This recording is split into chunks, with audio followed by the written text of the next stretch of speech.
Video का स्वागत है। प्रिय साथियों, आज हम चर्चा करने वाले हैं फंडामेंटल राइट्स पर, जो कि प्रतियोगी परीक्षा के साथ साथ हमारे भारत के प्रत्येक नागरिकों को हमारे क्या राइट्स है और कॉन्स्टिट्यूशन में हमको कौन कौन से अधिकार दिए गए हैं। तो आज हम मौलिक अधिकार पर चर्चा करने वाले हैं।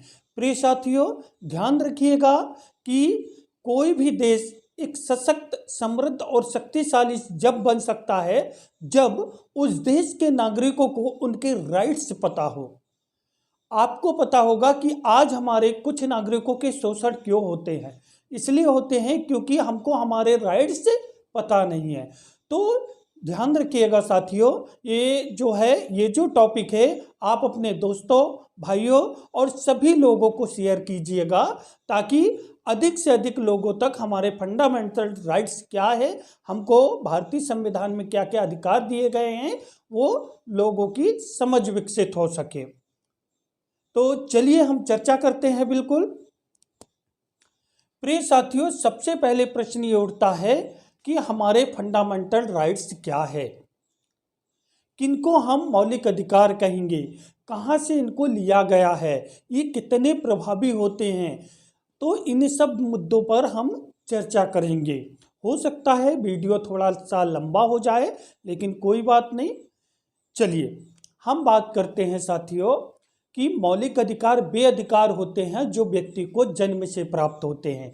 कहाँ से प्राप्त होते हैं? जन्म से प्राप्त होते हैं। और इन्हीं मौलिक अधिकारों के माध्यम से व्यक्ति अपने व्यक्तित्व का विकास करता है और इन्हीं मौलिक अधिकारों के माध्यम से वो समाज में गरिमापूर्ण जीवन व्यतीत भी करता है। और साथियों, आपको ये पता होना चाहिए कि जो हमारे मौलिक अधिकार है, ये हमारे चहुमुखी विकास के चहुमुखी विकास में महत्वपूर्ण भूमिका निभाते हैं। चाहे हमारे बौद्धिक हो, सामाजिक, आर्थिक हो, राजनीतिक हो, तो इस तरीके से चहुमुखी विकास की अवधारणा को साकार करते हैं। देश के प्रत्येक नागरिकों को मौलिक अधिकार के बारे में विशेष जानकारी होना जरूरी है।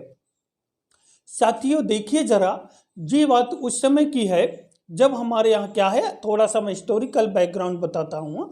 हालांकि ये हमने अमेरिका जो है वहाँ से लिए हैं, लेकिन जब हमारे यहाँ 1931 में कराची अधिवेशन हुआ था और जिसकी अध्यक्षता सरदार वल्लभ भाई पटेल जी कर रहे थे, तो उस समय पहली बार हमारे यहाँ कांग्रेस के अधिवेशन में मौलिक अधिकारों की क्या रखी गई थी, मांग रखी गई थी, है ना। यहाँ से प्रश्न बनता है। अब हम आते हैं बेसिक कॉन्सेप्ट पे। आप देखिए जरा साथियों, ये जो हमारे फंडामेंटल राइट्स है, ठीक है, जब हम हमारे मौलिक अधिकार या फंडामेंटल राइट्स की बात करते हैं, तो आप देखिए जरा, सबसे पहले तो इनको अधिग्रहित कहाँ से लिया गया। पहले देखिए, ये जो हमारा भारतीय संविधान है, भारतीय संविधान के भाग 3 में इसका क्या किया गया है, उल्लेख किया गया है, पहली चीज। दूसरी चीज ध्यान रखिएगा साथियों, ये जो है अनुच्छेद 12 से लेके 35 तक प्रावधान किया गया है हमारे मूल संविधान में। तीसरी चीज आपको ध्यान रखना है साथियों कि ये हमने कहाँ से अधिग्रहित के लिए हैं, कहाँ से प्रेरित है। तो ध्यान रखिएगा, ये प्रेरित है कहाँ से? अमेरिका से। अमेरिका के संविधान से हमने इसको अधिग्रहित किया है। क्या होते हैं? तो आपको ये बताना है कि हमारे फंडामेंटल राइट्स क्या होते हैं। जब हम हमारे फंडामेंटल राइट्स की बात करते हैं, तो साथियों मौलिक अधिकार वे अधिकार होते हैं, वे अधिकार जो कैसे जन्म से प्राप्त हो, ध्यान रखिएगा, जन्म से प्राप्त हो, और जिनके माध्यम से व्यक्ति अपने क्या काम करता है,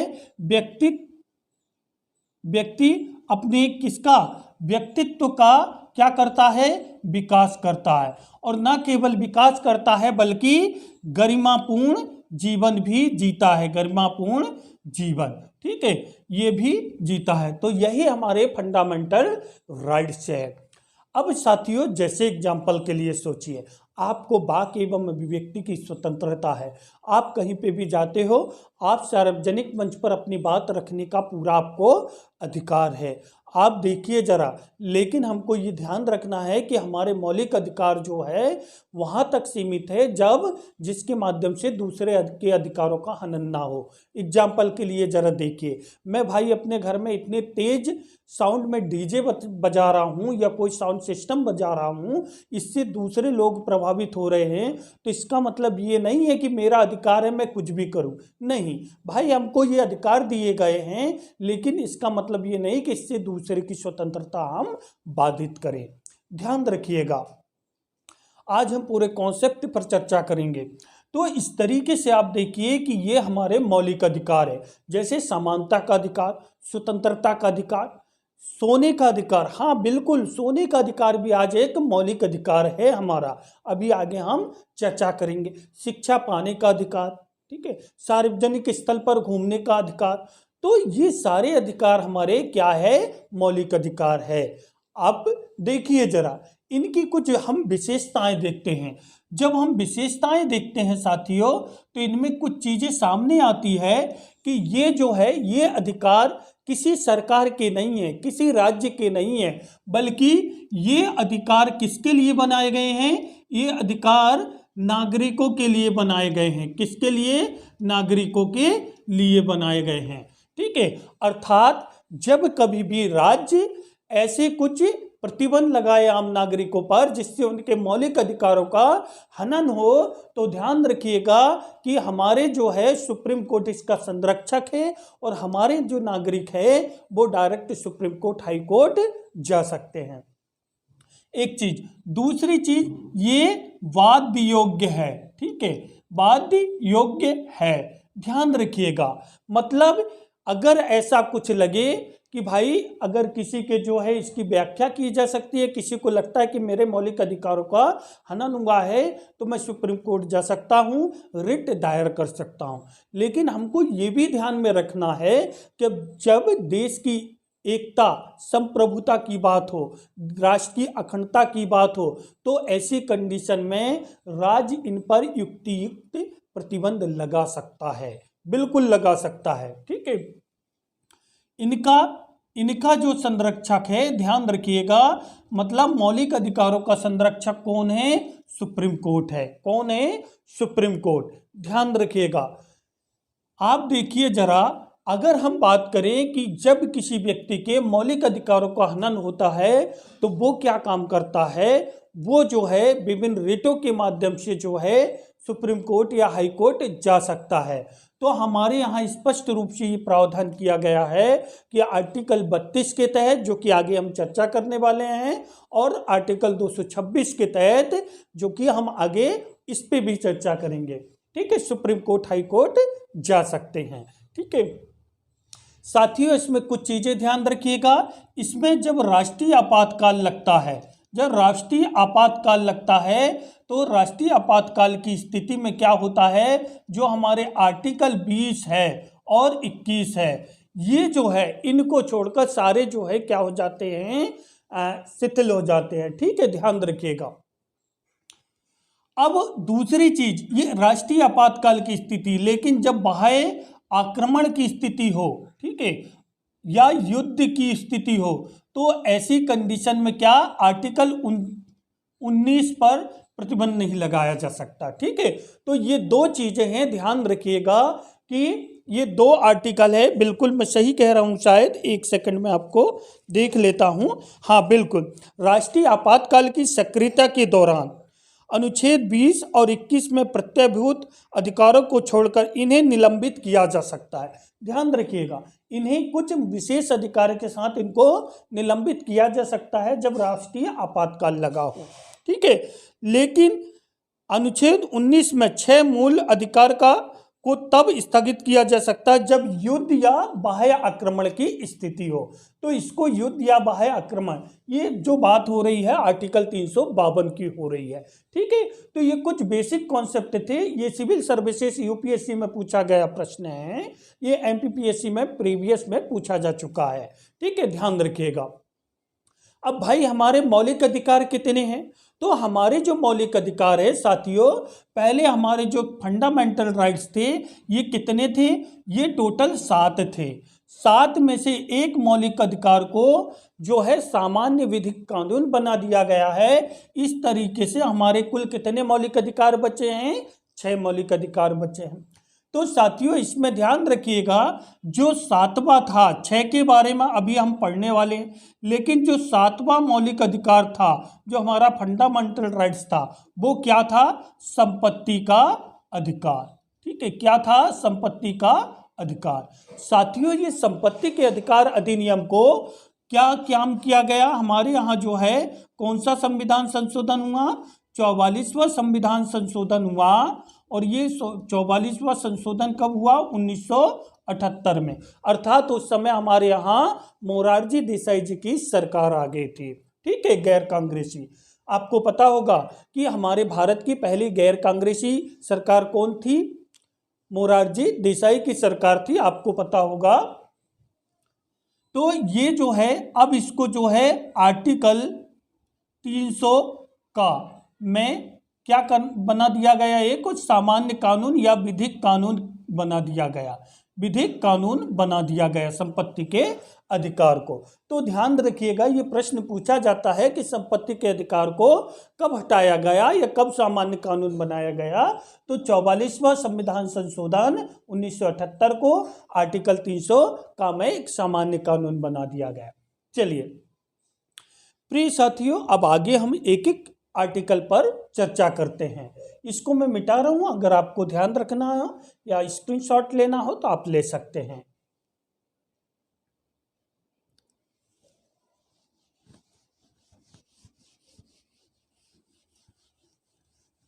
अब प्रिय साथियों जरा देखिए, आर्टिकल 12 से लेकर इनका जो प्रावधान किया गया है, आर्टिकल 12 से लेकर, ठीक है, कितने तक?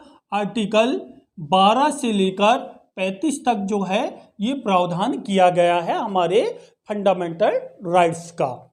साथियों अब देखिए जरा, हमारे जो है आर्टिकल 12 की जब हम बात करते हैं तो इसमें राज्य शब्द को परिभाषित किया गया है। अर्थात जब हम बात करते हैं आर्टिकल 12 की, तो इसमें आप देखोगे कि राज्य की परिभाषा दी गई है। जैसे आप देखोगे कि हमारे यहाँ कानून बनाने की जो शक्ति है ये राज्य को है। राज्य में विधानमंडल और केंद्र में हम बात करते हैं तो संसद की। तो आप देखिएगा जरा आर्टिकल 12, ठीक है, तो आर्टिकल 12 में आप देखिए राज्य को परिभाषित किया गया है। ठीक है, मैं शॉर्ट में बता रहा हूं, आर्टिकल 12 किसको किया गया है? राज्य की परिभाषा, राज्य को परिभाषित किया गया है। ठीक है, आर्टिकल 13 जो है, इस आर्टिकल 13 में, ठीक है, क्या विधि की बात की गई है। अर्थात हमारी जो कानूनन संस्था है कि भाई कानून जो बनाने की प्रक्रिया होगी किस तरीके से होगी। जैसे आपने देखा होगा कि हमारे यहाँ जो है सदन में जो है कोई भी विधि या कानून जो है, जिसको हम पहले विधेयक बोलते हैं, बिल बोलते हैं, ये बिल जो है कोई भी मंत्री द्वारा, ये सरकारी भी हो सकता है, प्राइवेट भी हो सकता है। ठीक है, प्राय जो है सरकारी ही होते हैं, अर्थात सत्ता पक्ष में जो होते हैं मंत्री परिषद, किसी मंत्री के द्वारा जो प्रस्तुत किए जाते हैं, तो वो बिल आते हैं तो सदन में उसकी कार्यवाही होती है कुछ, और कार्यवाही के बाद जो है दोनों सदनों में वो पारित होते हैं। अंतिम रूप से राष्ट्रपति उसमें हस्ताक्षर करते हैं, तब जाके वो कानून बनते हैं। तो ध्यान रखिएगा, इसमें विधि शब्द को क्या किया गया है? परिभाषित किया गया है। ठीक है, आगे इसमें जो है आप देखोगे कि इसमें यही विधि शब्द में ये बात भी की गई है कि आर्टिकल 32 के तहत सुप्रीम कोर्ट और आर्टिकल 226 के तहत हाई कोर्ट क्या काम कर सकता है? जुडिशरी रिव्यू कर सकता है। जुडिशरी रिव्यू का मतलब ये होता है कि अगर ऐसा विदित हो कि संवैधानिक प्रक्रिया के अनुरूप ये कार्य नहीं किया गया है या इससे किसी देश के नागरिकों के मौलिक अधिकारों का हनन हो सकता है, तो ऐसी कंडीशन में जो है इनकी न्यायिक समीक्षा की जांच की जाती है। ध्यान रखिएगा। ठीक है, आर्टिकल 32 की बात कर रहे हैं हम, आर्टिकल 32 सुप्रीम कोर्ट और आर्टिकल 226 हाई कोर्ट, ठीक है, हाई कोर्ट। इसमें क्या किया गया है, हम बात करते हैं तो यहाँ पर जो है जुडिशरी रिव्यू, न्यायिक समीक्षा, ठीक है, न्यायिक समीक्षा की यहाँ पर बात की गई है। तो ये 2 आर्टिकल आपको अलग से याद रखना है। बाकी अब हम चर्चा करते हैं। सबसे पहला हमारा जो अधिकार है, मौलिक अधिकार है, तो आप देखोगे कि प्रथम जो मौलिक अधिकार है ये कौन सा अधिकार है, समानता का अधिकार। देखिए साथियों क्यों इंपॉर्टेंट है। आर्टिकल 14 से लेके, मैं डायरेक्ट लिखता हूं, आर्टिकल 14 से 18 तक प्रावधान है। देखिए साथियों, समानता का मतलब यह है कि भाई चाहे हमारे यहाँ स्त्री हो पुरुष हो, चाहे कानून की बात हो, कानून में के समक्ष चाहे अमीर हो गरीब हो, सभी लोग क्या है, बराबर है, ठीक है। तो आप देखिए जरा, हमारे कॉन्स्टिट्यूशन में ये स्पष्ट रूप से समानता का अधिकार दिया गया है। आज किसी भी प्रकार का कोई विभेद नहीं है, कानून की नजरों में सभी लोग बराबर है। जरा ध्यान दीजिए आगे ये क्यों इंपॉर्टेंट है और देश के प्रत्येक नागरिकों को क्यों ये पता होना चाहिए। देखिए सबसे पहले जब हम इसमें बात करेंगे तो इसमें 2 चीजें देखेंगे। जो हमारा आर्टिकल है, ये आर्टिकल 14 क्या कहता है, विधि के समक्ष समता एवं क्या है, विधि का समान संरक्षण एवं विधि का समान संरक्षण। देखिए साथियों, ये जो है अगर हम विधि का समान संरक्षण की बात करें तो ये जो है यूएसए से प्रेरित है। और ये विधि के समक्ष समता की जब हम बात करेंगे तो आप देखोगे कि ये कहां से, ब्रिटेन से प्रेरित है। कहां से, ब्रिटेन से प्रेरित है, ठीक है, विधि के समक्ष समता, ठीक है, ये ब्रिटेन से प्रेरित है। अब जरा देखिए विधि के समक्ष समता का आशय क्या है। अर्थात विधि अर्थात कानून, कानून क्या होता है भाई, संविधान क्या होता है। तो आप देखोगे कि भाई कोई एक दस्तावेज होता है जिसके माध्यम से उस देश की प्रशासनिक व्यवस्था, राजनीतिक व्यवस्था संचालित होती है, ठीक है, संचालित होती है। एक लिखित दस्तावेज होता है। अब ये लिखित भी हो सकता है, अलिखित भी हो सकता है। जैसे भारत में लिखित है, ब्रिटेन में चले जाइए अलिखित संविधान है। साथियों, विधि के समक्ष समता का मतलब है कि विधि अर्थात कानून के समक्ष सभी लोग बराबर हैं। इसमें किसी भी प्रकार का कोई भेदभाव नहीं किया जाता। जरा देखिए, एक व्यक्ति है इस तरीके से तराजू को पकड़े हुए हैं और आंख में पट्टी बंधी हुई है। कभी भी किसी जज में, न्यायालय में या फिर लोगों में आपने देखा होगा। इसका मतलब क्या है कि कानून अंधा है? बिल्कुल नहीं। इसका मतलब यह है कि जब मैं न्याय कर रहा हूं तो अपनी आंख में पट्टी इसलिए लगाया हुआ हूं कि मैं इस पक्ष को नहीं देख रहा हूं कि ये अंबानी है या काम करने वाला एक मजदूर है। मेरे लिए दोनों लोग बराबर है। अगर आपने अपराध किए हैं तो आपको सजा मिलेगी। अर्थात कानून की नजरों में सभी लोग बराबर हैं, कोई भी कानून से ऊपर नहीं है, ठीक है। तो ये जो बात की गई है ये विधि के समक्ष समता में की गई है। और दूसरी चीज क्या है साथियों, विधि का समान संरक्षण। अर्थात यहाँ पर बात ये होती है कि देश के आम नागरिकों को भी कानूनी सहायता पाने का पूरा अधिकार है। देश के हर नागरिकों को अपनी बात रखने का पूरा अधिकार है। आपने OMG मूवी देखा होगा, ओ माई गॉड, जब परवेश रावल जी क्या काम करते हैं, गॉड के खिलाफ जो है एक्ट ऑफ गॉड लगाते हैं, तो क्या होता है, बहुत सारे लोग एडवोकेट जो है केस लेने से मना कर देते हैं। लेकिन जब वो बोलते हैं कि मेरी ये जीविका का आधार है और मेरे बच्चे, बीवी बच्चे रोड पर आ सकते हैं क्योंकि मैंने एक बड़ा ऋण लिया है, तो आप देखिए उस समय जो है जज क्या काम करते हैं, एक्ट ऑफ गॉड जो है एक्सेप्ट कर लेते हैं। तो साथियों, यहाँ पर नागरिकों के मौलिक अधिकार को सर्वोपरि माना गया है। ध्यान रखिएगा, देश के हर नागरिकों को अपनी बात रखने का पूरा अधिकार है। और यही हमारा जो है सबसे महत्वपूर्ण है कि विधि के समक्ष एक तो सभी लोग समान हैं, दूसरी चीज जो है सभी को कानून का समान संरक्षण प्राप्त है। कोई भी कानून जो है कोई भी कानून से ऊपर नहीं है। लेकिन साथियों यहां पर कुछ चीजें आप देखोगे, यहां पर जब आप देखते हो तो आप पाते हो कि कुछ यहां पर आपको विभेद देखने को मिलेगा।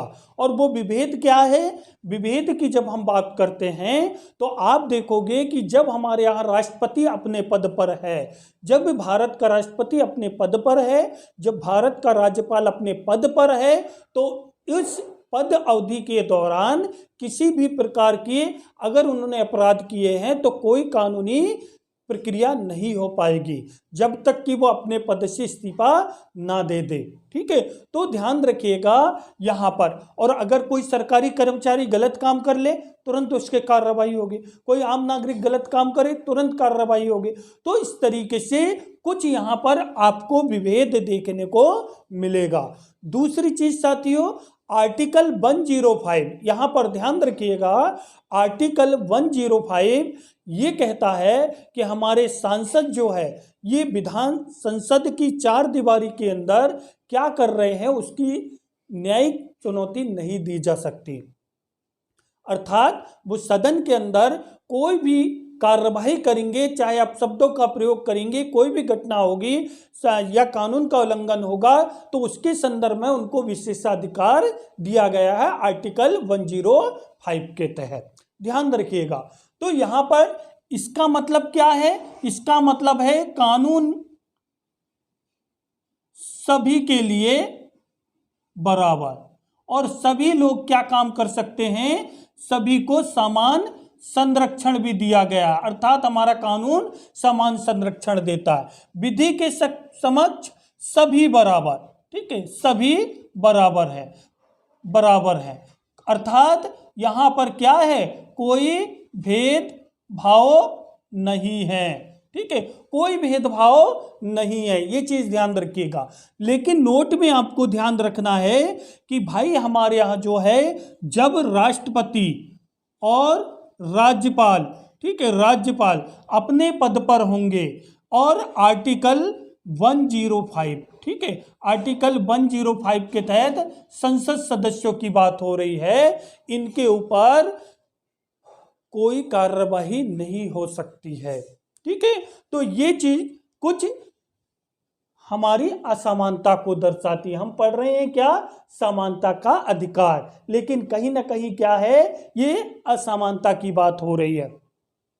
लेकिन आपको ऐसा लगता है और मुझे भी लगता था, लेकिन साथियों जरा सोचिए ऐसी व्यवस्था हमारे संविधान विशेषज्ञों ने क्यों की? क्योंकि देखिए राष्ट्रपति राष्ट्र का प्रमुख होता है, वो राष्ट्र का प्रतिनिधित्व करता है, राष्ट्र का मुकुट होता है। और आप देखिए जब वो पद पर होगा और उसके खिलाफ कोई कार्रवाई होगी, वो जेल जाएगा या कोई उनको सजा सुनाई जाएगी, तो इससे हमारे देश पर क्या होगा? ठीक है, हमारे देश की छवि अंतर्राष्ट्रीय स्तर पर क्या होगी? इसलिए राष्ट्र प्रमुख है, इसलिए हमने इस चीज को थोड़ा सा ध्यान रखा। इनके ऊपर ऐसा नहीं कि कार्रवाई नहीं होगी, बिल्कुल होगी, लेकिन रिजाइन देने के बाद, इस्तीफा देने के बाद, त्याग पत्र देने के बाद। राज्यपाल के साथ भी वही गतिविधि है, राज्य का प्रतिनिधित्व करता है, ठीक है, राज्य का सर्वोच्च अधिकारी होता है, ठीक है, सारी कार्यपालिकी शक्ति उस पर निहित होती है। इसलिए जो है इन चीजों को थोड़ा ध्यान रखा गया है। ठीक है साथियों, आगे हम बढ़ते हैं। आई थिंक आपको क्लियर हो गया होगा। चलिए अब आगे दूसरा जो आर्टिकल है, ध्यान रखिएगा, आर्टिकल हमारा 15 क्या कहता है? आर्टिकल 15 हमारा जो कहता है ये स्पष्ट रूप से क्या काम करता है? अभी जो मैंने कुछ पॉइंट बताए थे वो समता के अपवाद है। ठीक है, अब देखिए आर्टिकल 15 क्या कहता है? धर्म, मूल, वंश, लिंग और जन्म स्थान के आधार पर क्या है? धर्म, लिंग, मूल, वंश और जन्म के आधार पर, जन्म के आधार पर कोई विभेद नहीं। साथियों, अब ये पॉइंट जरा हमको सोचना है कि केवल धर्म, लिंग, मूल, वंश, जन्म इत्यादि के आधार पर कोई विभेद नहीं किया जाएगा। इसका मतलब क्या है? बाकी आधार पर क्या भेदभाव किया जा सकता है? ये नकारात्मक दर्शाता है, ध्यान रखिएगा। तो यहाँ पर केवल शब्द जुड़ा है, ठीक है। क्या केवल शब्द जुड़ा है कि केवल धर्म, लिंग, मूल, वंश, जन्म इत्यादि के आधार पर कोई विभेद नहीं किया जाएगा। तो इसका मतलब आप ध्यान रखिए, ये काफी इंपॉर्टेंट माना जाता है। यहाँ पर ये महिलाओं को भी अधिकार देता है। इसका मतलब ये है कि कोई हिंदू धर्म का है, मुस्लिम धर्म का है, सिख है, ईसाई है, तो इसका मतलब ये नहीं कि अगर हिंदू धर्म का है तो उसके साथ कोई भेदभाव किया जाए, या मुस्लिम धर्म का है तो कोई भेदभाव किया जाए। बिल्कुल नहीं, कानून की नज़रों में सभी बराबर होंगे, ऐसा बिल्कुल नहीं है। दूसरी चीज, लिंग के आधार पर, अर्थात कोई महिला है, पुरुष है या ट्रांसजेंडर है तो इसके आधार पर कोई भेदभाव किया जाएगा, ऐसा बिल्कुल नहीं है। लेकिन रियलिटी में ऐसा होता है साथियों। कहाँ पर होता है? आप देखिए जरा, हमारी मानसिकता क्या है। हमारे यहाँ अगर एक लड़का है, एक लड़की है, तो हम क्या कहते हैं? लड़के को, भैया तुम पढ़ने के लिए दिल्ली चले जाओ, बाहर चले जाओ। और जब लड़की कहती है तो हम क्या कहते हैं? अरे बेटा आप कहाँ जाओगे, वहाँ पर रहकर क्या करोगे? ठीक है, कई प्रकार की समस्या, आपकी सुरक्षा। तो ये कई प्रकार की घटनाएं घटित हो रही है समाज में। तो ऐसी कई बातें आती है। आप देखोगे, आपने दंगल मूवी में देखा होगा किस तरीके से आमिर खान अपनी बच्ची को जब कुश्ती के लिए प्रेरित करते हैं तो समाज में किस तरीके का संदेश जाता है। पहले तो नकारात्मक, और जब वो अवार्ड जीत कर आती है तो क्या सकारात्मक प्रतिक्रिया बदल जाती है। तो यही हमारे यहाँ जो है समाज की एक परंपरा है। आपने देखा होगा लोगों की मानसिकता क्या होती है साथियों। जब हम बात करते हैं कि चाय में, आप देखिए जरा लोगों की मानसिकता, चाय में मक्खी गिर जाए तो हम चाय फेंक देते हैं, और घी में मक्खी गिर जाए तो हम मक्खी निकाल कर फेंक देते हैं। यहाँ पर लोगों की साइकोलॉजी आप देखिए, वही स्थिति रहती है। जब हम कुछ अच्छा कार्य करते हैं तो प्रति जो है हमारे कुछ उपहास भी होते हैं, कुछ हमको सामाजिक यातनाएं भी झेलना पड़ता है। लेकिन जब हम सफल हो जाते हैं तो वही समाज हमको सम्मान भी प्राप्त करता है, मोटिवेट भी करता है। तो ध्यान रखिएगा कि हमारे यहाँ आज भी महिला पुरुषों में कहीं ना कहीं भेद देखा जाता है।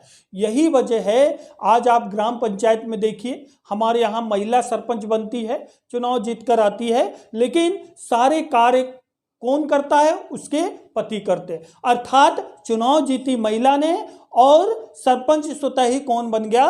पति। महिला को कहता आप यहाँ पर हस्ताक्षर कर दीजिए, अंगूठा लगा दीजिए। तो ये जो व्यवस्था है, अब हमको समतामूलक समाज की स्थापना करना है। चलिए, मूल, ठीक है, ऐसा नहीं कि कोई भारतीय है कोई अन्य है तो मूल वंश, ठीक है, ये फलाने वंश से है, अमके वंश से है, तो इसी आधार पर, जन्म के आधार पर हम किसी भी प्रकार का कोई भेदभाव नहीं करेंगे। तो ध्यान रखिएगा, ये जो है यहाँ पर निषेध की बात की गई, कोई विभेद नहीं। अर्थात यहाँ पर कोई विभेद होगा तो उस पर प्रतिबंध लगाने की बात की गई है। आप देखोगे, चलिए अगला है आर्टिकल 16। ये क्या कहता है? लोक नियोजन, ठीक है, लोक नियोजन में किसकी समानता साथियों? अवसर की समानता। जब हम बात करते हैं तो ये क्या काम करता है? जब हम ये देखते हैं कि कोई जनसंख्या बहुल क्षेत्र है और वहाँ पर हम देख रहे हैं कि उस जनता का, उस जाति का, उच्च, जैसे एग्जाम्पल के लिए देखिए मध्य प्रदेश आदिवासी बहुल क्षेत्र है और पता चल रहा है कि यहाँ पर आदिवासियों की बहुत ज़्यादा जनसंख्या है, लेकिन उनका प्रशासनिक क्षेत्र में, राजनीतिक क्षेत्र में कोई प्रतिनिधित्व नहीं है। तो हमारे यहाँ ये व्यवस्था की गई है कि उनको क्या काम किया जाए? प्रतिनिधित्व दिया जाए। अब ये प्रतिनिधित्व का तरीका किस आधार पर हो सकता है? आरक्षण व्यवस्था के आधार पर। तो ध्यान रखिएगा, जो ओबीसी वर्ग को है या फिर जो अभी हमारे अन्य वर्ग है जो आरक्षण व्यवस्था की बात की गई है वो इसी आर्टिकल के तहत की गई है। महिलाओं को जो अभी जैसे मध्य प्रदेश सरकार ने महिलाओं को 33% रिजर्वेशन की बात की है पुलिस भर्तियों में, 50% की बात की है किसमें, शिक्षा संविदा में। तो आप देखोगे कि ये जो व्यवस्था की गई है आर्टिकल 16 के तहत की गई है। आपको ये पता होगा कि हमारे यहाँ 1979 में, देखिए मैं कुछ बता रहा हूँ आपको इम्पोर्टेंट चीज़, आप नोट करते जाइएगा। 1979 में एक बीपी मंडल गठित किया गया था और उसी बीपी मंडल की सिफारिश के आधार पर आप देखोगे कि हमारे यहाँ जो है, हमारे यहाँ क्या काम किया गया। 1992 के आसपास जो है आपको पता होगा कि क्या ओबीसी को कितने परसेंट, केंद्र में 27% आरक्षण की बात की गई और जो है ये जो है मंडल आयोग की सिफारिश को क्या कर लिया गया, मान लिया गया। ये द्वितीय ओबीसी कमीशन था। प्रथम ओबीसी कमीशन काका साहब कालेस्कर की अध्यक्षता में 1954-55 में गठित हुआ था। तो ध्यान रखिएगा 27% आरक्षण की बात की गई। साथ में ही ये बात की गई कि भाई समय समय पर ओबीसी, चूंकि ओबीसी की जो जनसंख्या है वो काफ़ी है, 50% से अधिक है, तो इस कंडीशन में उनको जो है आरक्षण देना जरूरी था। ठीक है, जो सामाजिक आर्थिक रूप से पिछड़े हुए हैं। इसमें क्रीमी लेयर वर्ग भी बनाया गया, मतलब इसमें एक सीमा निर्धारित कर ली गई कि भाई अगर एक निश्चित सीमा से अधिक आपकी आय होगी तो फिर आपको आरक्षण का फायदा नहीं दिया जाएगा। इसलिए आप देखिए जरा, कुछ लोग, जैसे एक ही जाति के दो लोग हैं तो एक को आरक्षण का फायदा मिल रहा है, दूसरे को नहीं मिल रहा। इसका मतलब एक क्रीमी लेयर वर्ग में आता है जिसको आरक्षण का फायदा नहीं मिल रहा। अर्थात जैसे वर्तमान में अभी शायद 8 लाख रुपया है, अगर आपकी वार्षिक इनकम 8 लाख रुपया है तो 8 लाख से अधिक है तो आपको ओबीसी का फायदा नहीं मिलेगा। और जो सामाजिक आर्थिक रूप से पिछड़े लोग हैं उनको इसमें शामिल किया गया है। चलिए, तो ये चीजें थोड़ा सा आपको ध्यान में रखना है। महिलाओं के आरक्षण की बात करते हैं तो वो व्यवस्था भी यहां पर की गई है। चलिए, अब इसमें वर्टिकल आरक्षण होता है, हॉरिजॉन्टल आरक्षण होता है, उन विषयों पर हम अलग चर्चा करेंगे। प्रश्न ये उठता है कि क्या एसटी एससी वर्ग के लिए भी क्रीमी लेयर व्यवस्था होनी चाहिए? तो मेरे ख्याल से ऐसा लगता है, ये मेरा अपना व्यक्तिगत व्यू है कि भाई ऐसी व्यवस्था निश्चित रूप से होनी चाहिए। क्यों होनी चाहिए? क्योंकि भाई आरक्षण व्यवस्था इसलिए लाई गई है कि जो हमारे विशेष रूप से जो पिछड़े लोग हैं उनको हम सहयोग कर सके, उनको समाज की मुख्य धारा में ला सके। लेकिन जरा सोचिए, एक एग्जाम्पल देखिए, यहाँ पर कोई हमारे सांसद महोदय हैं और उनका बच्चा है। अब वो सांसद महोदय का बच्चा है, चूंकि ये एससी या एसटी के हैं, तो आप देखिए ये आर्थिक रूप से सक्षम है। ये कहाँ पर पढ़ाई करेंगे? इंटरनेशनल पब्लिक स्कूल में पढ़ाई करेंगे, विदेश में पढ़ाई करेंगे, आईएएस की प्रिपरेशन करेंगे कहाँ? दिल्ली जैसे संस्थानों में। आप सोचिए। और एक हमारे यहाँ गांव में एक मजदूर का बच्चा है जो मजदूरी करता है, वो भी एससी वर्ग का है। अब जरा सोचिए, आरक्षण की सही अर्थों में जरूरत किसको है? इसको है। लेकिन जब ये दोनों एग्जाम में बैठेंगे और जब दोनों एग्जाम में बैठेंगे तो क्वालिफाई कौन होगा साथियों? ये होगा। क्यों? क्योंकि इसको अच्छी शिक्षा दी गई है। तो आप देखिए, मुझे लगता है जिस तरीके से ओबीसी में क्रीमी लेयर वर्ग की बात की गई है, ठीक वैसे ही हमारे एसटी एससी वर्ग में भी आरक्षण के मामले में क्रीमी लेयर व्यवस्था होनी चाहिए। इससे जो वास्तविक रूप से जिनको आरक्षण की जरूरत है उनको ही इसका फायदा मिल पाएगा और तब जाकर हम कहेंगे कि समतामूलक समाज की स्थापना हो सकती है और इस तरीके से उन लोगों को आरक्षण का वास्तविक लाभ मिल पाएगा। अभी वास्तविक लाभ उनको उतना नहीं मिल पा रहा है, ध्यान रखिएगा। आगे हम बात करते हैं साथियों आर्टिकल नंबर 17 इसमें साथियों क्या बात की गई है? अस्पृश्यता के उन्मूलन की बात की गई है। ठीक है, अस्पृश्यता के उन्मूलन की बात की गई है। साथियों, आपको पता होगा कि जैसे हम प्राचीन समय में हम ये पढ़ते हैं कि भाई हमारी जो सामाजिक व्यवस्था को सुचारू रूप से संचालित करने के लिए क्या एक व्यवस्था बनाई गई, और ये व्यवस्था आदि ब्रह्म ने बनाया, और हमने इसको 4 वर्गों में बांट दिया, जिसका नाम था ब्राह्मण, क्षत्रिय और क्या था, वैश्य, शूद्र। और हमने ये कहा गया कि भैया ब्राह्मण जो है उपदेश देने का काम करेगा, क्षत्रिय राज्यकार्य देखेगा, और वैश्य जो है ये उत्पादन और आर्थिक क्षेत्र देखेगा। शूद्र क्या काम करेगा, शूद्र इन तीनों वर्णों की सेवा करेगा। ये व्यवस्था क्यों बनाई गई थी, ताकि समाज की जो व्यवस्था है वो सुचारू रूप से चल सके। प्रिय साथियों, ये जो व्यवस्था है ये कैसी थी, कर्म के आधार पर थी। अर्थात आपके कर्म अच्छे हैं तो आप एक शूद्र हो तो आप उपदेश का काम भी कर सकते हो। स्वयं गीता में कहा गया है, चतुष्वर्णम मया सृष्टम, 4 वर्ण मेरी ही रचना है।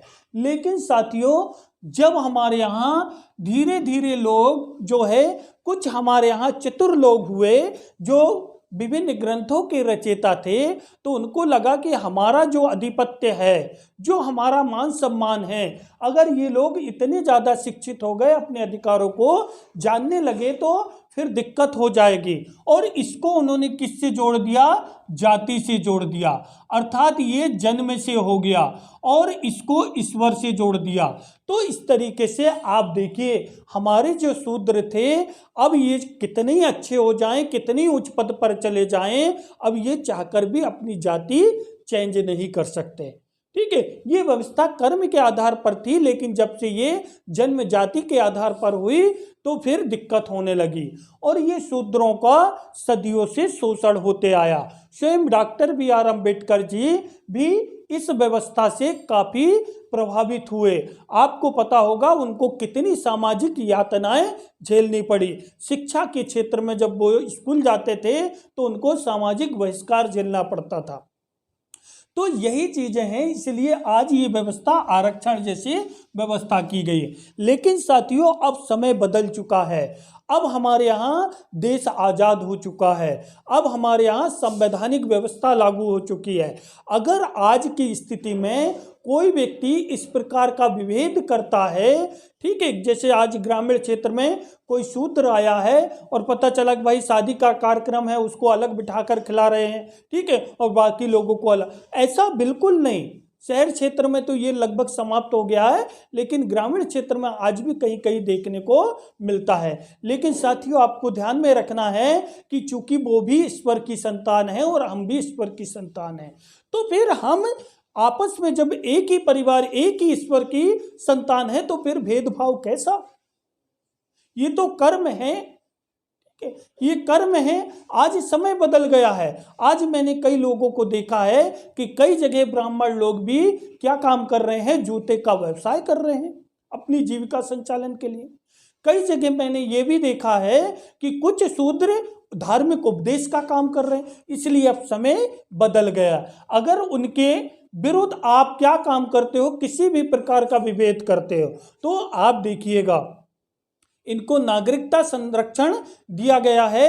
सिविल अधिकार, सिविल राइट्स बनाए गए हैं 1976 में। 1955 में आए थे, संशोधित करके 1976 कर दिया गया। और हमारे यहाँ ST/SC आयोग भी बना हुआ है। ध्यान रखिएगा, अब किसी भी प्रकार के अस्पृश्यता का यहाँ पर उन्मूलन की बात की गई है। ठीक है, अब कोई ऐसा भेदभाव नहीं किया जाएगा।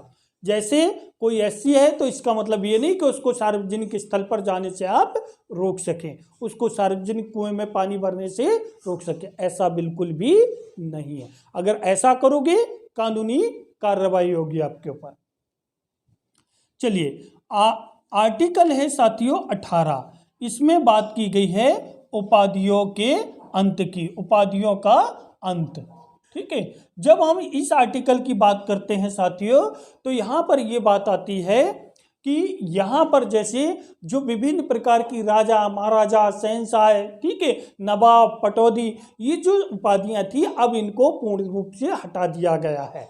अब केवल सैन्य क्षेत्र में, शिक्षा के क्षेत्र में उपाधियों की बात की गई है। ठीक है, ध्यान रखिएगा।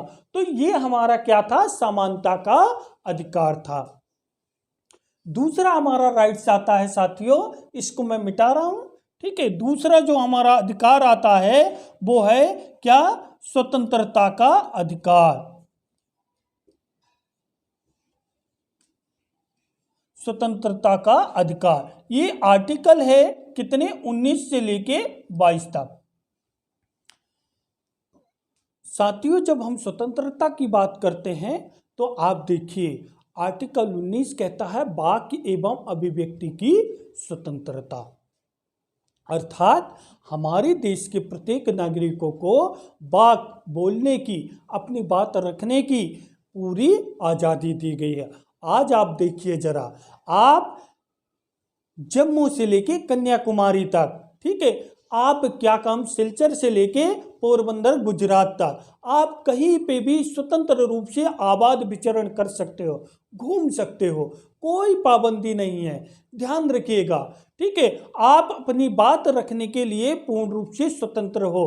तो ध्यान रखिएगा, जो आर्टिकल 19 है, ये आर्टिकल 19 जो है ये किसकी, वाक एवं अभिव्यक्ति की स्वतंत्रता, ठीक है, किसकी, वाक एवं अभिव्यक्ति की स्वतंत्रता, ठीक है, इसकी बात करता है आर्टिकल 19। इसमें जो है ध्यान रखिएगा 6 प्रकार की जो है स्वतंत्रता की बात की गई है। ठीक है, कौन कौन सी, वाक एवं अभिव्यक्ति, दूसरी चीज है सम्मेलन। ध्यान रखिएगा हमारे देश के नागरिकों को शांतिपूर्ण तरीके से कोई सम्मेलन करने की पूर्ण रूप से स्वतंत्रता दी गई है। उनको संघ बनाने का भी अधिकार है। आज देखिए जरा, किसान मजदूर यूनियन संघ बना हुआ है, ठीक है, आप देखिए जरा हमारे यहाँ हर जो है शासकीय कर्मचारियों को अपना एक संघ बना हुआ है। ये इसलिए बनाया जाता है ताकि शांतिपूर्ण तरीके से सरकार तक अपनी बात को रख सकें। हड़ताल का कहीं पे भी कोई प्रावधान नहीं है, ध्यान रखिएगा। साथ में ही यहाँ पर निवास की बात की गई है, संचरण, कहीं पे भी हम आबाद रूप से घूमने की पूर्ण रूप से स्वायत्ता दी गई है। आवास की बात आप देखिए जरा, पहले जम्मू कश्मीर में आर्टिकल 370 के तहत वहां हम जमीन नहीं खरीद सकते थे, लेकिन कुछ प्रतिबंधों के साथ आर्टिकल 370 अब हटा दिया गया, आपको पता होगा, कुछ शर्तों के साथ। तो आप देखिए जरा, अब हम जम्मू कश्मीर से लेके कन्याकुमारी तक कहीं पे भी जमीन खरीद सकते हैं, मकान बना सकते हैं, वहां निवास कर सकते हैं, कोई रोक टोक नहीं है। ठीक है, तो इस तरीके से जो है आप देखोगे कि ये जो हमको राइट्स दिए गए हैं किसके तहत दिए गए हैं, आर्टिकल 19 के तहत। ठीक है, इसमें और संघ बनाने की, तो इस तरीके से आप देखोगे कि हमको ये सारी चीजें दी गई हैं। आर्टिकल जो 20 है, ये आर्टिकल क्या काम करता है, दोष सिद्ध की बात करता है। किसकी बात करता है, दोष सिद्ध, अपराधियों के लिए दोष सिद्ध के संबंध में संरक्षण। ठीक है, मैं दोष सिद्ध संरक्षण, दोष सिद्ध संरक्षण। ठीक है साथियों, देखिए हमारे यहाँ ये बात की गई है, कभी कभी हम लोगों की मानसिकता कैसी हो जाती है, जैसे गांव में पुलिस आई, किसी को पकड़ कर ले गई, उसको 2 दिन जेल में रखा। ठीक है, तो हम कह देते अरे भाई ये अपराधी है, क्रिमिनल है। ऐसा बिल्कुल भी नहीं है। कोई भी व्यक्ति जब तक दोषी नहीं माना जाएगा, जब तक अपराधी नहीं माना जाएगा, जब तक न्यायालय यह सिद्ध ना कर दे कि अमुक व्यक्ति ने यह अपराध किया है। पहली चीज आपको ध्यान में रखना है कि कोई भी व्यक्ति दोषी तब तक नहीं माना जाएगा जब तक कि न्यायालय यह सिद्ध ना कर दे। अगर सिद्ध नहीं किया है तो वह दोषी नहीं है। आज यही वजह है कि आप देखिए हमारे जो है सांसद में लगभग जो है आदमी 250 से अधिक सांसद ऐसे हैं जिनके ऊपर कई प्रकार के केस चल रहे हैं। हत्या, बलात्कार, डकैती और भी कई, ये मैं अपने मन से नहीं, सुप्रीम कोर्ट की एक जांच रिपोर्ट के माध्यम से बता रहा हूं। तो आप देखोगे, लेकिन चूंकि दोष सिद्ध नहीं हुआ इसलिए वो अभी अपराधी नहीं है, और जब वो अपराधी हो जाएंगे तो उनको सजा मिलेगी। तो पहली चीज। दूसरी चीज यहां पर ध्यान रखिएगा कि किसी भी व्यक्ति को गिरफ्तारी के संदर्भ में दो चीजें बात की गई है। क्या क्या की गई है साथियों? जब हम बात करते हैं, यहां पर मैं एक चीज स्पष्ट कर देता हूं। यहां पर जब आप देखोगे कोई भी पूर्व पद प्रभाव कानून, यहां पर एक चीज और ध्यान में रखना है आपको कि भाई अगर कोई व्यक्ति है और उसको सजा मिली है, तो मैं एक जनरल सा प्रश्न आपसे पूछ रहा हूं। कोई व्यक्ति ने 1990 में कोई घटना या कोई ऐसे अपराध किया था, लेकिन वो कंटिन्यू जो है न्यायालय जाते रहा, पेशी होते रही, ठीक है, कोई ऐसे सबूत नहीं मिल पाए, बाद में सबूत मिले और फिर उसको 2020 में सजा मिली। लेकिन 2015 में वो कानून चेंज हो गए थे कि भाई इस अपराध के लिए ये सजा दी जाएगी। अब ये चेंज हो गए 2015 में, अपराध किया 1990 में, सजा मिल रही है 2020 में। तो भाई इसको 2015 में जो कानून चेंज हुए उसके तहत मिलेगी या इससे पहले जो 1990 के जो कानून लागू थे उसके तहत मिलेगी? तो ध्यान रखिएगा, उसने जिस समय ये अपराध किया था उस समय कानून क्या थे, ठीक है, उसके आधार पर उसको सजा दी जाएगी, ना कि वर्तमान कानून के आधार पर। ठीक है, ये चीज ध्यान रखिएगा।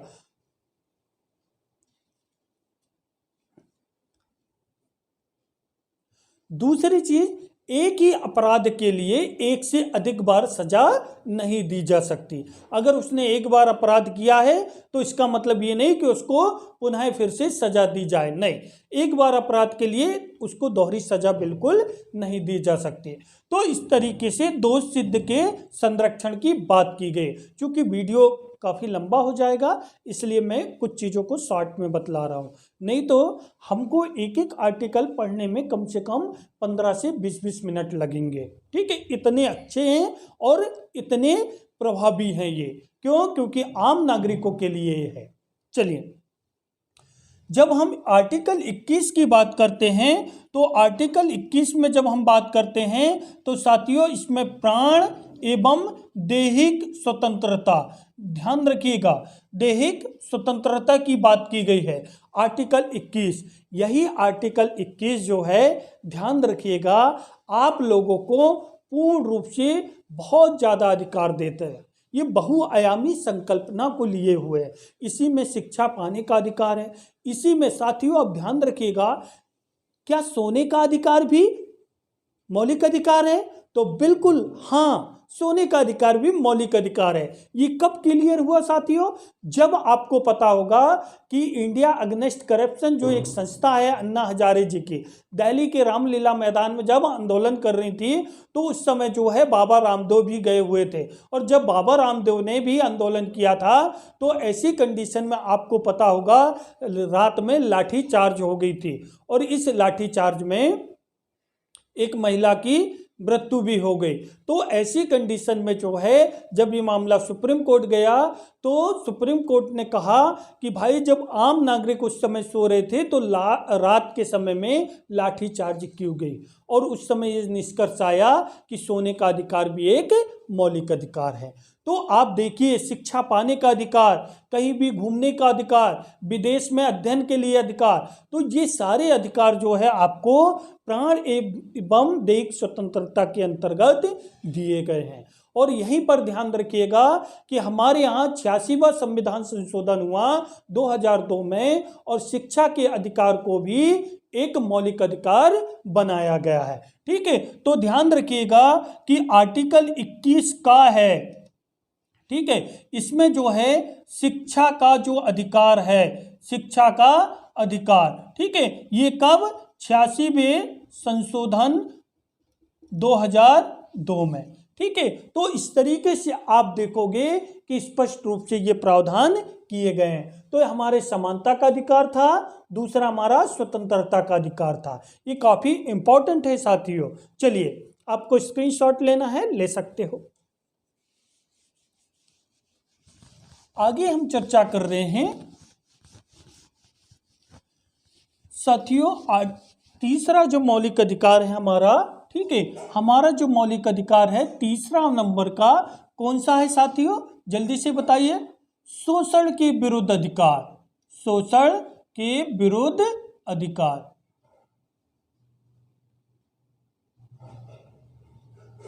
देखिए ये आर्टिकल 23 और 24, ठीक है, इसमें स्पष्ट रूप से जो है जब हम आर्टिकल 23 की बात करते हैं तो आर्टिकल 23 में स्पष्ट रूप से ये कहा गया है कि भाई किसी भी प्रकार के जो है क्या,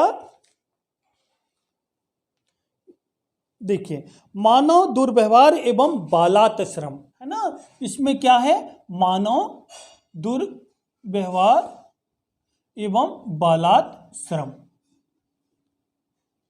ठीक है।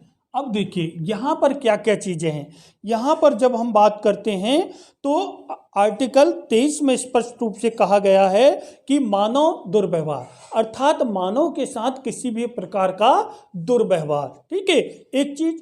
दूसरी चीज है व्यापार, ठीक है। आप देखिए कई बार वेश्यावृत्ति उन्मूलन की भी बात इसी में की गई है, जो हमारे यहाँ कई जो है कुछ जनजाति जो है अभी वेश्यावृत्ति में लिप्त है या किसी से वेश्या का काम करवाया जाता है, तो यहाँ पर निषेध की स्पष्ट रूप से बात की गई है। साथ में ही इसमें बालात श्रम की भी बात की गई है कि जो छोटे बच्चे होते हैं, यहाँ पर बेगारी की बात की गई है, यहाँ पर दास प्रथा उन्मूलन की बात भी की गई है। आप देखिए पहले दास प्रथा थी कि भाई जो है जिसको हम क्या बंधुआ मजदूर कहते थे, बंधुआ मजदूर उन्मूलन की भी बात की गई है। आपने देखा होगा कि भाई मेरे दादाजी ने, मेरे पापा जी ने किसी से ऋण लिया और वो ऋण ब्याज सहित बढ़ते गया, तो मेरे दादाजी भी वहाँ काम किए, मेरे पापा जी भी किए और मैं भी वहीं पे काम कर रहा हूँ। आज ये बंधुआ मजदूरी उन्मूलन हो चुका है, ध्यान रखिएगा। अगर ऐसा कोई करवाता है तो उसके ऊपर कानूनी कार्रवाई हो सकती है, ठीक है। आप सुप्रीम कोर्ट जा सकते हो, उसके खिलाफ कानूनी कार्रवाई हो सकती है। कोई आपको वेश्यावृत्ति के लिए जो है प्रेरित करता है, आप सुप्रीम कोर्ट जा सकते हो, आपको ये राइट्स दिया गया है इसी के तहत, ठीक है।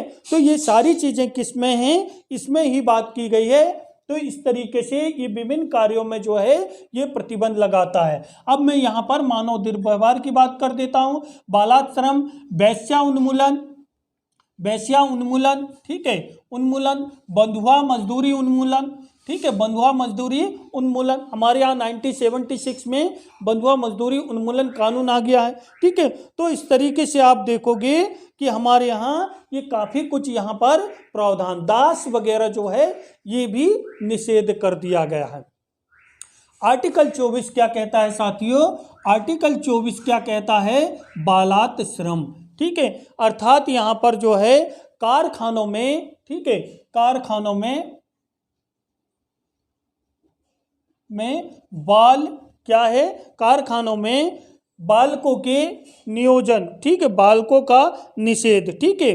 आप देखिए तो 23 और 24 कारखानों में बालकों का निषेध, ठीक है। मतलब आपने देखा होगा कि आज फिरोजाबाद में चले जाइए जहां चूड़ी उद्योग है, वहां पर आप देखोगे कि छोटे छोटे बच्चों से काम करवाया जा रहा है। आप देखिए 6 से 14 वर्ष के बच्चों को जब क्या होता है कि शिक्षा का अधिकार दिया गया उनको, ठीक है, अनिवार्य व निःशुल्क शिक्षा की बात की गई है, लेकिन यहाँ पर जब वो काम करेंगे तो फिर कैसे शिक्षा में वो कर पाएंगे।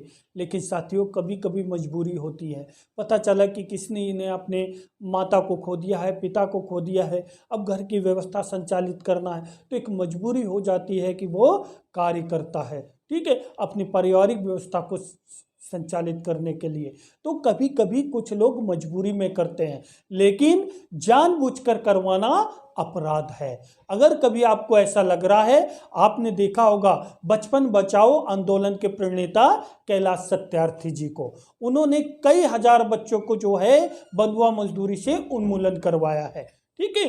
तो इस तरीके से आप देखोगे कि कई जगह आप जाते हो, सड़कों पर आप देखते हो, कई पान ठेले पे आप देखते हो, कई ऐसी होटलों पे दुकानों पे देखते हो कि 10-10 साल के 12-12 साल के बच्चे क्या कर रहे हैं, काम कर रहे हैं।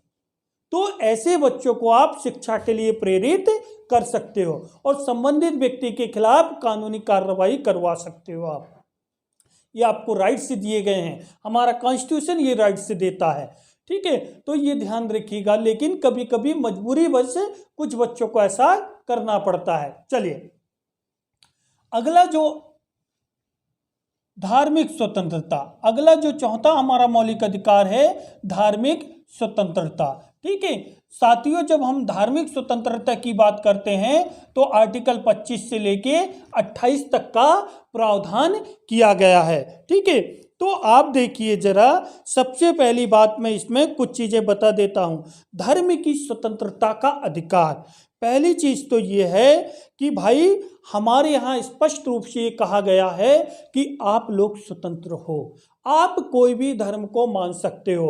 आज मैं हिंदू हूं, मैं स्वतंत्र हूं, कल मुस्लिम धर्म को अपना सकता हूं, सिख धर्म को अपना सकता हूं, मैं मंदिर जा सकता हूं, मैं मस्जिद जा सकता हूं, किसी भी प्रकार को आपको रोक टोक नहीं है। इसलिए भारत को धर्मनिरपेक्ष राज्य कहा गया, अर्थात भारत का अपना कोई धर्म विशेष नहीं है, बल्कि सभी लोगों को, सभी धर्मों को समान संरक्षण दिया गया है। ध्यान रखिएगा, राष्ट्र का अपना कोई धर्म नहीं है, बल्कि राष्ट्र ने सभी धर्मों को समान संरक्षण दिया है। आज देखिए हमारे यहाँ दुर्गा उत्सव होगा तो हम अवकाश देंगे, लेकिन वहीं पे आप देखोगे कि अगर कोई हमको ताजिया निकालना है, ताज निकालना है, कोई रमजान है या कोई भी ऐसा त्यौहार है मुस्लिमों का, तो उनको भी विशेष सुविधाएं दी जाती है। ऐसा नहीं कि कोई भी भेदभाव किया जाता हो। ठीक है, हमको अपने धर्म का प्रचार प्रसार करने की पूरी अनुमति है। ठीक है, और हमारे धर्म के विकास के लिए हम किसी से आर्थिक सहायता ले सकते हैं, पूर्ण रूप से स्वतंत्र है। ठीक है, धार्मिक कार्यों के प्रबंध की स्वतंत्रता, मतलब धार्मिक कार्य कहीं उत्सव होंगे तो उसके प्रबंधन के लिए हम पूर्ण रूप से स्वतंत्र है। ठीक है, तो ये जो है ये बात की गई है।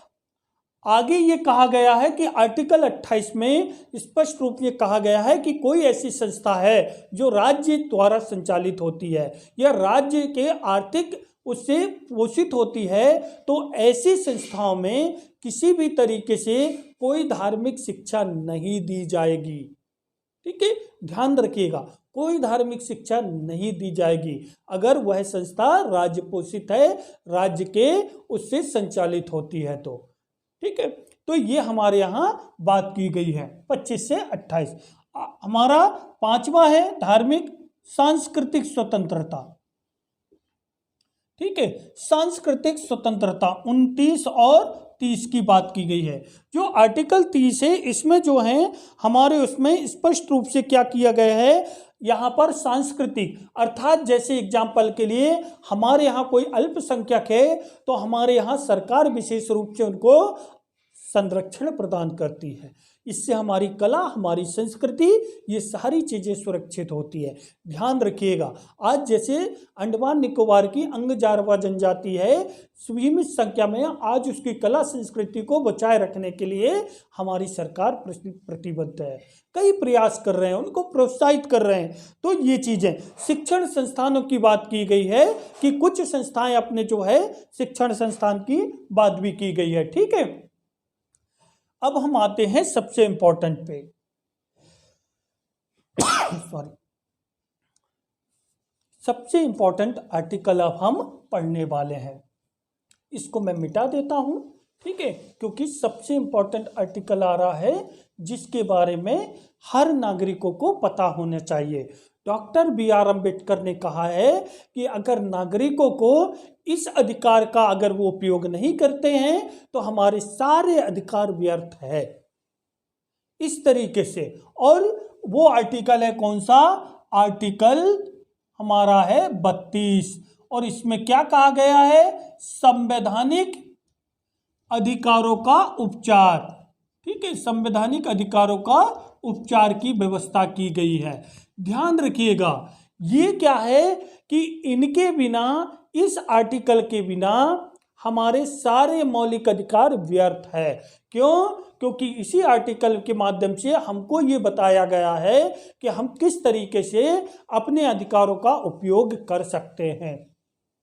यहां पर ध्यान रखिएगा, आर्टिकल 32 के तहत हमारा कौन सा, उच्चतम न्यायालय, उच्चतम न्यायालय, और आर्टिकल 226 के तहत, 226 के तहत हाई कोर्ट, ठीक है, कौन सा, उच्च न्यायालय, ठीक है, ये जो है ये रिट जारी कर सकते हैं, ठीक है, ध्यान रखिएगा, आर्टिकल 32 और आर्टिकल 226 के तहत संवैधानिक उपचारों का अधिकार जो है हम लागू कर सकते हैं, हाई कोर्ट को भी अथॉरिटी है, ठीक है, ध्यान रखिएगा। अब भाई मूल अधिकारों को संवैधानिक घोषणा तब तक अर्थविहीन, तर्कविहीन है जब तक उनको लागू कराने वाली संस्था ना हो, तो ये लागू कराने वाली संस्था है, ध्यान रखिएगा। अब यहां पर क्यों ये इंपॉर्टेंट है, इसमें ध्यान रखिएगा, इसमें रिट की बात की गई है, और ये रिट कितनी प्रकार की है, 5 प्रकार के रिट की बात की गई है। पहली बात की गई है बंदी प्रत्यक्षीकरण, दूसरी बात की गई है परमादेश, ठीक है, तीसरी बात की गई है, ठीक है, उत्प्रेषण, ठीक है, अधिकार प्रच्छा, ठीक है, अधिकार प्रच्छा, और एक और है क्या, प्रतिषेध, ठीक है, क्या, प्रतिषेध। ये 5 प्रकार के रिट का यहां पर स्पष्ट रूप से प्रावधान किया गया है। साथियों, बंदी प्रत्यक्षीकरण का अर्थ क्या होता है, देखिए, बंदी प्रत्यक्षीकरण से आशय है कि भाई पहली चीज तो यह है कि आप जिस व्यक्ति को क्या कर रहे हो, बंदी बना रहे हो, ठीक है, जिस व्यक्ति को आप गिरफ्तार कर रहे हो, तो ध्यान रखना कि पहली चीज तो यह है कि गिरफ्तारी वारंट होना जरूरी है, पहली चीज। दूसरी चीज आपको यह ध्यान में रखना है कि बंदी बनाए गए व्यक्ति को या गिरफ्तार किए गए व्यक्ति को 24 घंटे के अंदर न्यायालय के समक्ष सशरीर प्रस्तुत करना है। बंदी प्रत्यक्षीकरण से आशय है कि बंदी या गिरफ्तार किए गए व्यक्ति को 24 घंटे के अंदर न्यायालय के समक्ष सशरीर क्या करना है, प्रस्तुत करना है, ठीक है, ताकि उसके, नहीं तो फिर क्या होगा साथियों, यहां पर दिक्कत क्या होती है, हमारा सुप्रीम कोर्ट क्या कहता है, हमारा कानून, कि भाई हजारों दोषी छूट जाएं पर किसी निर्दोष को सजा नहीं मिलनी चाहिए। क्यों? क्योंकि अगर कोई दोषी है और वो छूट गया है तो उसको हम पुनः सजा दे सकते हैं, सबूत इकट्ठा करके या जो भी चीज है पकड़कर, लेकिन अगर किसी निर्दोष को सजा मिल गई तो उसका समय हम वापस नहीं ला सकते, इसलिए हमारे यहाँ कानून में इतनी देरी लगती है। वो सन्नी देओल का डायलॉग सुना होगा आपने, तारीख पे तारीख, तारीख पे तारीख, तारीख पे तारीख, है ना, तो वही चीजें मैं आपको बता रहा हूं, ध्यान रखिएगा, ये काफी महत्वपूर्ण रिट मानी जाती है, ठीक है, बंदी प्रत्यक्षीकरण। यहां पर स्पष्ट रूप से कहा गया है कि को शाब्दिक अर्थ होता है क्या, बंदी प्रत्यक्षीकरण, ठीक है, मैं एक एक रिट आपको बता देता हूं। पहली रिट है बंदी प्रत्यक्षीकरण, ठीक है, इसका मतलब क्या है, को प्रस्तुत किया जाए, किया जाए, अर्थात किसको प्रस्तुत किया जाए, जिस व्यक्ति को आपने क्या किया है, गिरफ्तार किया है, गिरफ्तार किया है या बंदी बनाया है, को कितने घंटे के अंदर, 24 घंटे के अंदर, ठीक है, किसके समक्ष, न्यायालय के समक्ष, ठीक है, न्यायालय के समक्ष क्या किया जाए, प्रस्तुत किया जाए। और कैसे प्रस्तुत किया जाए, कारण सहित, कि भाई आपने कई बार देखा होगा कि कई बार मूवी में देखा होगा, पता चला कि सलमान खान जो है पुलिस ऑफिसर है, उसने किसी विलन को पकड़ लिया है, न्यायालय के समक्ष उसको प्रस्तुत किया और कोई सबूत नहीं मिले, तो हमारा न्यायालय क्या कहता है कि आप इस चीज को ध्यान में रखना, बेवजह न्यायालय का समय बर्बाद नहीं किया करो और ऐसे निर्दोष व्यक्ति को आप नहीं लाया करो, नहीं तो आपके ऊपर भी कानूनी कार्रवाई की जाएगी। तो ध्यान रखिएगा, ये अधिकार हमको बंदी प्रत्यक्षीकरण के अंतर्गत मिलता है और न्यायालय के समक्ष हमको प्रस्तुत करना होता है, ठीक है। दूसरा है परमादेश, ठीक है। दूसरा है, दूसरी रीट है हमारी परमादेश, ठीक है।